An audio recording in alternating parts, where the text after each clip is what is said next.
келесі қатысушы, келесі студентіміз бізде Диас. Енді Диас біздің курсқа қалай келгенін өзі туралы таныстырып өтсе. Ассалаумағалейкум баршаңызға. Менің есімім Диас болады. Мен Шымкент қаласынан келіп отырмын. Жігіттерге осы курс алғаныма өте қуаныштымын, өйткені жігіттер өте жақсы көмек береді, поддержка береді.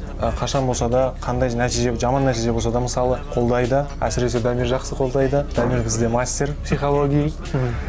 Солай, өте қуаныштымын курс алғаныма. Осыған дейін осы курсқа келем дегенше сен қанша уақыт ойландың?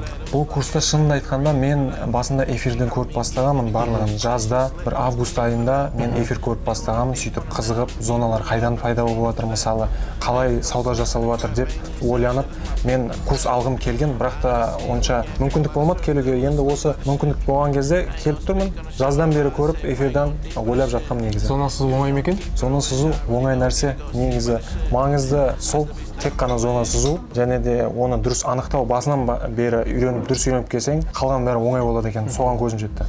Рахмет, көп-көп. Кеттік онда келесісіне.